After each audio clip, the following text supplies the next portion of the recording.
حضور صلی اللہ علیہ وسلم کے پاس ایک دفعہ ایک خاتون آئی، حضرت خولہ بنت ثعلبہ، ان کے شوہر کا نام تھا اوس بن صامت رضی اللہ تعالیٰ عنہ۔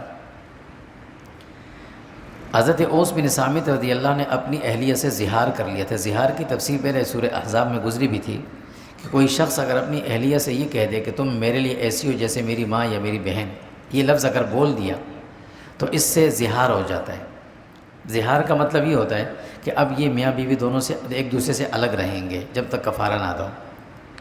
جب اس کا حکم نازل نہیں ہوا تھا زہار کے بارے میں، کفارہ دینے کے بعد معاملات ختم ہو جاتے ہیں، ابتداءً جاہلیت کے دور میں زہار کو ہمیشہ کے لیے حرام سمجھا جاتا تھا۔ یعنی اگر کسی شخص نے زہار کر لیا تو اس کا مطلب یہ ہوتا کہ وہ میاں بیوی ایک دوسرے پر ہمیشہ کے لیے حرام ہو جاتے تھے، اور ایسے حرام ہو جاتے تھے کہ وہ بیوی اس شخص کے لیے بمثل ماں کی ہو جاتی تھی، ایسے شمار کرتے۔ یہ جاہلیت کا دستور تھا۔ ابھی اس کے بارے میں کوئی حکم نازل نہیں ہوا تھا کہ حضرت اوس بن صامت رضی اللہ نے اپنی اہلیہ کو کچھ اس طرح کے الفاظ بول دیے۔ ان کی اہلیہ بڑی پریشان ہوئی، حضور صلی اللہ علیہ وسلم کے پاس آئیں، یا رسول اللہ میرے شوہر نے ایسے ایسا کیا، کیا کروں؟ حضور نے فرمایا دیکھو ابھی تک جو ہمارے اندر جو چیز چلی آ رہی تھی اس کے حساب سے تو آپ دونوں کے علیحدگی ہو گئی ہے، آپ علیحدہ ہو جاؤ۔ باقی اس کے بارے میں ابھی اللہ کی طرف سے کوئی حکم آیا نہیں ہے، اس وقت تک تم انتظار کرو اور الگ ہو جاؤ۔ اب وہ بڑے رونے دھونے لگی کہ اس عمر میں علیحدہ ہوں، میرے بچے ہیں، بڑھاپا ہے اور یہ ہوگا، کافی وہ بحث کرنے لگی حضور سے۔ حضور انہیں سمجھاتے رہے، وہ چیخ کر زور زور سے حضور سے باتیں کرتی رہیں۔ تو یہ باتیں ابھی چل رہی تھیں، اسی کا نام تھا مجادلہ، کہ یہ خاتون جو حضور صلی اللہ علیہ وسلم سے بحث جو کر رہی تھی، یہ بحث ایک قسم کا مجادلہ تھا۔ حضور سمجھا رہے تھے ان کو۔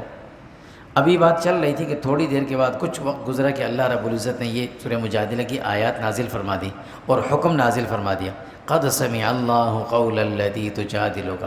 بڑے وہ ایک اعزاز ہے اس خاتون کا۔ اللہ نے اعلان کیا کہ اللہ نے اس خاتون کی آواز کو سن لیا جو نبی صلی اللہ علیہ وسلم جو آپ سے بحث کر رہی ہے اور شکایت کر رہی ہے، اپنی بحث بھی کر رہی ہے، شکایت بھی کر رہی ہے۔ اللہ نے اس کی آواز کو سن لیا اور حکم نازل کر دیا کہ اب اگر کوئی زہار کرے گا تو اس کا حکم یہ کہ اس کا کفارہ ادا کریں گے، اس کے بعد وہ دونوں میاں بیوی کی حیثیت سے رہ سکتے ہیں۔ جب تک کفارہ ادا نہ ہو اس وقت تک یہ نہیں رہ سکتے، ایک ساتھ میاں بیوی کی حیثیت سے نہیں رہ سکتے۔ اب کفارہ کیا ہے؟ یا تو غلام آزاد کریں، اس زمانے میں غلامی کا دور تھا، نہیں تو پھر 60 روزے مسلسل رکھیں گے یا 60 آدمیوں کو 2 وقت کا کھانا کھلائیں گے، یہ کفارہ ہو جائے گا۔ اس کے بعد پھر وہ عام زندگی گزار سکتے ہیں، رہ سکتے ہیں۔ اس طرح یہ حکم اللہ تعالیٰ نے نازل فرما دیا۔ یہ حکم اب بھی شریعت میں اسلام کے اندر موجود ہے۔ ایک مرتبہ حضور صلی اللہ علیہ وسلم کے دنیا سے چلے گئے تھے، حضرت ابوبکر صدیق رضی بھی چلے گئے، حضرت فاروق اعظم رضی اللہ کا دور خلافت تھا۔ فاروق اعظم رضی اللہ ایک مرتبہ راستے پہ جا رہے تھے، ساتھ میں بہت سارے صحابہ کی جماعت تھی، جا رہے تھے۔ تو ایک خاتون نے حضرت عمر فاروق رضی اللہ کو اشارہ کیا تو فاروق اعظم رضی اللہ نے اپنی سواری کو روکا، نیچے اترے اور ان کے سامنے بڑے مؤدبانہ انداز سے کھڑے ہو کر ان کی باتیں سننے لگے۔ سنتے کافی دیر ہو گئی، بوڑھی خاتون تھی، ضعیف العمر۔ تو صحابہ جو کھڑے ہوئے تھے انہوں نے کہا امیر المومنین آپ اس خاتون سے کیا بات کر رہے ہیں، اس نے کیوں روکا ہوا ہے آپ کو؟ چلیں اب ہم نے سفر میں جانا، یہ کافی دیر ہو گئی روک کے کھڑی ہوئی ہیں۔ وہ سمجھے کہ ویسے ہی کوئی باتیں کر رہے۔ تو حضرت فاروق اعظم رضی اللہ فرمانے لگے، فرمایا کہ تمہیں پتہ نہیں ہے یہ وہ خاتون ہے کہ جس کی آواز اللہ تعالیٰ نے 7 آسمانوں کے اوپر سن کر اعلان کیا تھا کہ میں نے اس کی آواز سن لی، میں کون ہوتا ہوں جو اس کی بات پر نہ رکوں، میں تو اس لیے رکا۔ یہ وہی خاتون ہے حضرت خولہ بنت ثعلبہ رضی اللہ تعالیٰ عنہ۔